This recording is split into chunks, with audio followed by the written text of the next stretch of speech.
और ये कृष्ण कथा तो मन को इतना लुभाती है कि सारा जगत भूल जाता है। मैं पहले सोच रहा था आपको 3 अवतारों की कथा सुनाऊं, पर फिर मैंने निश्चय किया कि आपको कृष्ण जन्म और कृष्ण लीला श्रवण कराऊं। आज आनंद का दिवस है, उत्सव का दिवस है, थोड़ा उल्लास का दिवस है, थोड़ा प्रसन्न होने का दिवस है, क्योंकि आज आनंद के वो दाता है, आनंद के साक्षात विग्रह, आनंद की ही मूर्ति, आज उनकी लीला में डूबे। संसार में रहना है परंतु संसार हमारे में न रहे। परीक्षित जी कहते हैं, हे सुखदेव, द्वापर युग का समय था। मथुरापति नरेश, उग्रसेन धर्मात्मा, प्रजापालक, साधु संतों के एवं परमात्मा के परम भक्त थे। उनके यहाँ एक राजकुमार का जन्म हुआ जिसका नाम था कंस। कंस बड़ा बुद्धिमान और बलवान भी था और 21 वर्ष की ही छोटी अवस्था में उसने शास्त्र और शस्त्र दोनों में स्वयं को पारंगत कर लिया। दोनों विद्याओं को कंस ने बड़ी सहजता से उपलब्ध कर लिया और विश्व विजयी बनने के लिए उसकी इच्छा जागृत हुई। और कंस ने एक नई सेना का गठन किया और छोटे छोटे राज्यों को जीतते हुए मगध में आया। और जब कंस मगध की राजधानी में, जरासंध की राजधानी में आया, जो नालंदा के पास है, राजगिरी है, वो जरासंध की राजधानी थी। और राजा जरासंध बहुत पराक्रमी राजा हुए और कंस और जरासंध का बड़ा भारी युद्ध हुआ। जरासंध को परास्त करना कोई आसान कृत्य नहीं था। जरासंध को परास्त करने वाला कोई वीर, कोई महाबली ही हो सकता, कोई महान योद्धा हो सकता। जब जरासंध परास्त हुआ, जरासंध को बहुत ठेस लगी कि मेरे से भी कोई बलवान हो सकता है। और देखो, राजनैतिक लोग हर जगह दाव पेच खेलते रहते हैं। राजनैतिक लोग अपने दाव पेच कभी छोड़ नहीं सकते। इसलिए बंधुओं, राजनीतिज्ञ लोगों से बहुत सावधान रहना चाहिए। और मुझे कभी कभी इस बात की बड़ी हैरानी होती है कि हम राजनेताओं पर भरोसा कैसे कर लेते हैं। मैंने डेलावेयर में भी अशोक चक्रधर जी की एक कविता सुनाई थी। मेरा मन कर रहा है आपको भी उस कविता से परिचित कराऊं। बड़ी अद्भुत कविता है, ध्यान से सुनना। राजनेता कैसे होते हैं। एक नन्हा मेमना और उसकी माँ बकरी। कौन? मेमना। एक नन्हा मेमना और उसकी माँ बकरी जा रहे थे जंगल में, राह थी संकरी। एक नन्हा मेमना और उसकी माँ बकरी जा रहे थे जंगल में, राह थी संकरी। अचानक सामने से आ गया एक शेर, अब हो चुकी थी बहुत देर। क्योंकि किसी ने कहा है अगर तुम्हें जंगल में शेर मिल जाए तो क्या करोगे? बोले फिर हम क्या करेंगे, बाकी तो शेर ही करेगा, हमारा काम तो खत्म हो जाता, फिर तो शेर का काम शुरू होता। आ गया एक शेर, लेकिन अब हो चुकी थी बहुत देर, भागने का नहीं था रास्ता, बकरी और मेमने की हालत थी खस्ता। उधर शेर के कदम धरती नापे, इधर ये दोनों थर थर कांपे। अब तो शेर आ गया एकदम सामने, बकरी लगी जैसे तैसे मेमने को थामने। छिटक कर बोला बकरी का बच्चा, शेर अंकल खा जाओगे कच्चा। छिटक कर बोला बकरी का बच्चा, शेर अंकल खा जाओगे कच्चा। शेर मुस्कुराया, उसने अपना भारी पंजा मेमने के सिर पे फिराया। हे बकरी के कुल गौरव, आयुष्मान भव, दीर्घायु भव, कल कलरव हो उत्सव, साबुत रहे तेरे सारे अवयव। आशीष देता हुआ पशु पुंगव शेर, कि अब नहीं होगा जंगल में कोई भी अंधेर। उछलो कूदो नाचो गाओ, और जियो हंसते हंसते। अचरा बकरी मैया तुम्हें बहुत बहुत नमस्ते। शेर बकरी को छोड़कर चला गया। इतना कहकर शेर कर गया प्रस्थान। बकरी थी बड़ी हैरान। बेटा ताज्जुब है, भला ये शेर किसी पर दया खाने वाला है? लगता है जंगल में चुनाव आने वाला है।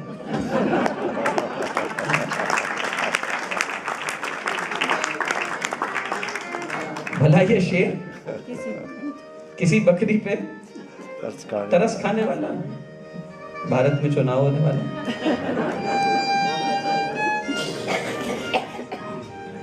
नारायण, इन राजनेताओं पर कैसे भरोसा किया जाए? इन राजनेताओं पर भरोसा नहीं किया जा सकता।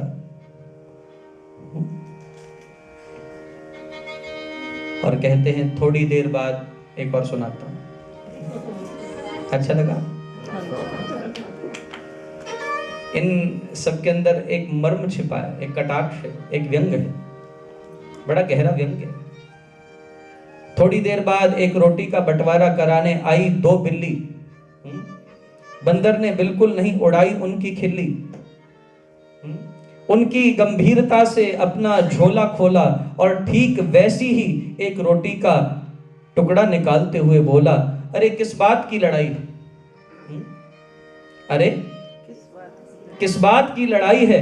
दोनों एक एक साबुत रोटी खाओ ना, और लो ऊपर से मलाई है। तुम रोटी के पीछे लड़ रहे, हम तुम्हें मलाई भी देते हैं। बिल्लियां हैरान, दोनों के खड़े हो गए चारों कान। ये क्या गड़बड़ झाला है? लगता है जंगल में चुनाव आने वाला। पास में बैठा दूसरा बंदर बोला, देखिए ठीक पहचाना है, और आपको एक रहस्य बतलाना है कि जो असंभव था वह संभव हो गया। जो असंभव था वह संभव हो गया है। भेड़िया दल भ, गीदड़ दल ग, तेंदुआ दल तू, और घौंधुआ दल भू का हमारे वानर दल में विलय हो गया है। हमारे वानर दल में विलय हो गया है। जंगल का राजनीति में जितना भी अनाथ है वो अनाथ सब हमारे साथ हैं। अब तो जॉइंट मोर्चे को जिताना है। अब तो जॉइंट मोर्चे को जिताना है। जंगल से आतंकवाद को मिटाना है। देखिए आप हमारे पड़ोसी हैं, और असल बात है आप शेर की मौसी। जितनी वोट दिलवाएंगे, अरे बिल्लियों उतने चूहे पाएंगे। अशोक चक्रधर ने बड़ा ही सुंदर कटाक्ष किया। इन राजनेताओं पर बहुत भरोसा मत करिए। ये राजनीति कभी कभी जीवन में बहुत भारी पड़ जाती है। मैंने आपसे कहा था, जिसमें राज्य रह जाए और नीति समाप्त हो जाए उसको राजनीति बोलते हैं। और जरासंध बहुत बड़ा राजनीतिज्ञ है। और राजनीति का मर्म क्या है? यदि आपसे बड़ा कोई ताकतवर व्यक्ति आपको मिले तो उससे बगावत छोड़ दीजिए। उससे क्या करें? उससे मैत्री कर लो। चाणक्य की नीति बोलती है, यदि आपको आपसे कोई प्रबल शत्रु मिलता है तो राजनीति का पहला सूत्र क्या है? आप उससे बगावत और उसका विरोध छोड़ दें, और हो सके तो उससे मैत्री करें। उससे भी उत्तम है उससे रिश्तेदारी जोड़ लें, ताकि जो आपका विरोधी है वो आपका बल बन जाए। ये चाणक्य की नीति बोलती है। और जरासंध ने यही किया। जरासंध ने जब देखा कि कंस मेरे पर हावी हो गया है तो क्या करना चाहिए, बोले इसे जवाई बना लो। इससे रिश्तेदारी जोड़ लो। जरासंध की 2 कन्याएं थी और दोनों कन्याओं का विवाह जरासंध ने कंस से कर दिया ताकि उसका बल और बढ़ जाए। बंधुओं, जरासंध ने दोनों बेटियों का विवाह किया और दोनों रानियों को लेकर मथुरा में कंस आया। उसका बड़ा ही राजकीय सम्मान किया गया और कंस की एक बहन थी जिसका नाम था देवकी। कंस को निरंतर यह चिंता थी कि देवकी का विवाह हो, और राजा कंस अपनी बहन से बेहद प्यार करता था। और देवकी जब शादी के लायक हुई तो वसुदेव जी के साथ शास्त्र विधि सहित कंस ने देवकी का विवाह किया। और विदाई के समय महाराज कंस ने अपनी बहन देवकी को छाती से लगाया, क्योंकि देवकी के बिना कंस के लिए जीना असंभव सा था। बहुत प्रेम करता था कंस। लेकिन याद रखिए, 4 एषणाएं हैं इस जगत में। सबसे पहली प्रबल एषणा है जीवेषणा, जीने की इच्छा। ये हर प्राणी में मौजूद रहती है। दूसरी एषणा वह है पुत्रेषणा, मैं जीऊं। फिर दूसरी एषणा आती है मेरे वंश की अभिवृद्धि हो, मेरे वंश का विस्तार, मेरा नाम आगे चलता रहे। पुत्रेषणा भी पूरी हो जाए, फिर जागती है वित्तेषणा, धन कमाने की इच्छा। मेरे पास अपार धन होना चाहिए। और जो लोग इस एषणा को भी पूर्ण कर लेते हैं उनमें जागती है लोकेषणा, to become popular, to come in limelight, to earn glamour. ये 4 एषणाएं बड़ी प्रबल हैं और जीव 1 by 1 इनमें फंसता है। लेकिन एक एषणा कभी भी नहीं मिटती, वो है जीवेषणा। संतान की इच्छा संतान की उत्पत्ति के बाद विनष्ट हो जाएगी। धन की इच्छा, शंकराचार्य कहते हैं, वयसि गते कह काम विकारः शुष्कै नीरे कह कासारः। बढ़ती हुई आयु में वित्तेषणा भी पूरी हो जाएगी, काम एषणा भी मिटेगी, वित्तेषणा भी मिटेगी, लेकिन लोकेषणा नहीं मिटती, जीवेषणा नहीं मिटती।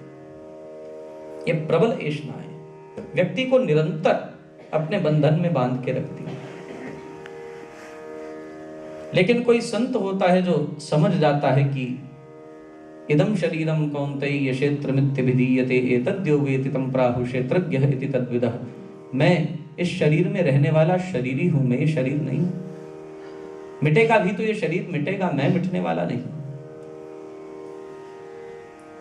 मैं तो अजर अमर तत्व हूं। नैनम छिदन्ति शस्त्राणि नैनम दहति पावकः न चैनम क्लेदयन्तापो न शोष्यति मारुतः। मिटेगा ये शरीर, मेरा मिटना संभव नहीं। जो अपने स्वरूप को समझ जाते हैं, जो शरीर में रहने वाले शरीरी से परिचित हो जाते हैं बंधुओं, फिर उनके जीवन से जीवेषणा का भी भाव समाप्त हो जाता है। उनके स्वर बदल जाते हैं। वो बोलते हैं, वाह मरने से जग डरे मेरे मन आनंद, कब मरे हैं कब पाए हैं पूर्ण परमानंद। मृत्यु भी उन्हें सुखद प्रतीत होने लगती है। और जीवन की हर अवस्था का हमने स्वीकार किया या नहीं किया। मां के गर्भ से उत्पन्न हुए, बाल्यावस्था में आए, बाल्यावस्था के बाद युवावस्था आई, युवावस्था गई, फिर वृद्धावस्था आई। जैसे आप सहज इन अवस्थाओं में प्रवेश करते जाते हैं, वो बहुत सहज सी प्रक्रिया है, सहज हो रहा है, उसमें कुछ भी असहज नहीं। ऐसे ही मृत्यु भी एक अवस्था परिवर्तन मात्र है। वांसांसि जीर्णानि यथा विहाय नवानि गृह्णाति नरोपरानि। रहने के अयोग्य जरा जीर्ण शरीरों को छोड़कर आत्मा नूतन देहों को प्राप्त कर लेती है। उसमें असुविधा और खेद और शोक किस बात का? आप रात्रि को जाकर पुराने वस्त्र उतारकर अगली भोर में नए वस्त्र धारण करते हैं तो उसमें क्या कष्ट की अनुभूति करते हैं? जैसे उस समय कष्ट की अनुभूति नहीं होती, उस समय फिर कलेवर को त्यागते हुए कष्ट की इतनी अनुभूति क्यों? अनुभूति कष्ट की इसलिए हो रही है क्योंकि हमने अपने मोह के बंधन बांध रखे हैं। ममेति बंधन कारणम, ये ममता ही बंधन की कारण है। किसी शायर ने खूब कहा था, ये दुनिया अजब फानी देखी, ये दुनिया अजब फानी देखी, ये दुनिया आनी जानी देखी, जो आकर न गया वो बुढ़ापा देखा। जो आकर न गया वो बुढ़ापा देखा, जो आकर गई वो जवानी देखी।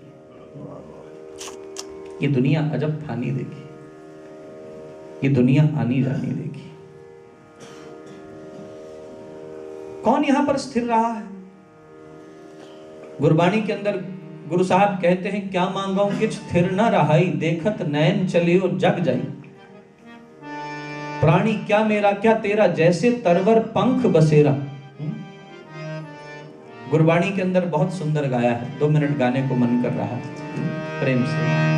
राम रस पिया रे, राम रस पिया रे, राम रस पिया रे, राम रस पिया रे, जह रस बिसर गए रस आरे, जह रस बिसर गए रस आरे, राम रस पिया रे।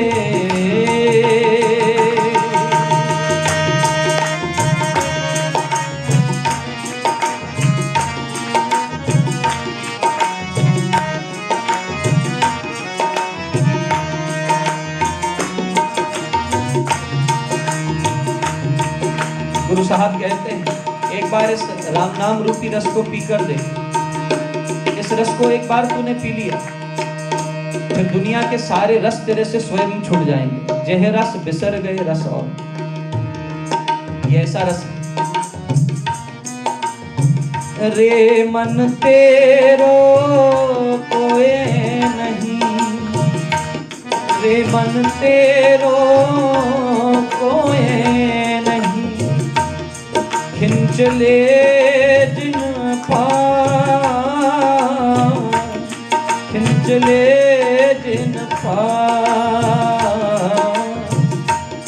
बिरख बसेरो पंख को, तैसो एहो संसार, तैसो एहो संसार, तैसो एहो संसार, तैसो एहो संसार। राम रस पिया रे, राम रस पिया रे, राम रस पिया रे, राम रस पिया रे, जह रस बिसर गए रस आर, जह रस बिसर गए रस आर, राम रस पिया रे।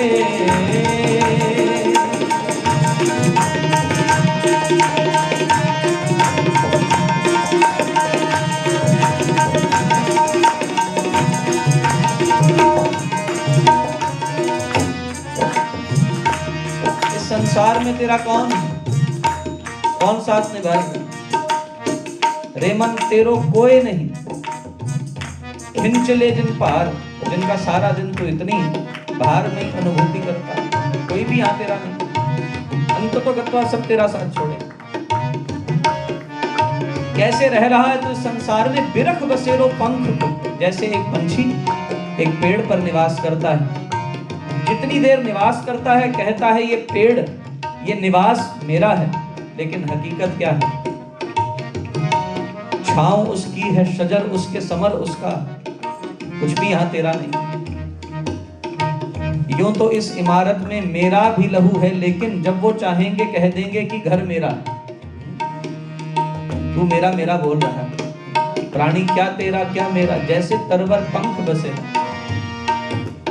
जैसे पेड़ के ऊपर पंछी का निवास, बोलता तो है मेरा, लेकिन किसी का भी नहीं। ये तो आवन जावन खेल रचाए, आना जाना एक खेल बना दिया, इसलिए ध्यान देना।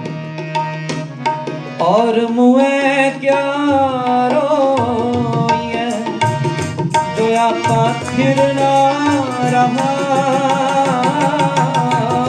जो आपा फिर ना रहा। और मुए क्या रोइए जो आपा फिर ना रहा, जो आपा फिर ना रहा। जो उपजे सो बिनस है, जो उपजे सो बिनस है। दुख कर रोवे बला, दुख कर रोवे बला, दुख कर रोवे बला,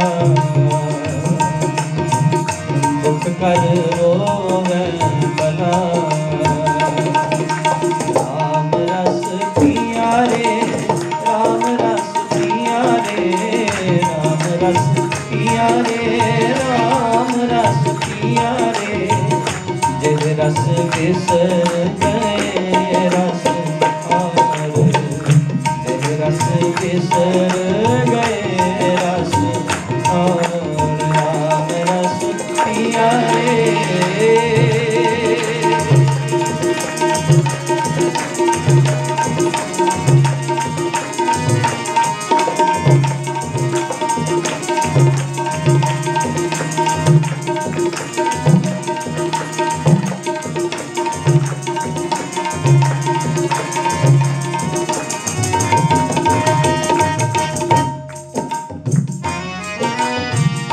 जह की उपजी तह रची, जह की उपजी तह रची। पीबत मर्दन ला, पीबत मर्दन ला। कह कबीर चित चेतिया, कह कबीर, कह कबीर, कह कबीर चित चेतिया। राम सिमर बैरा, राम सिमर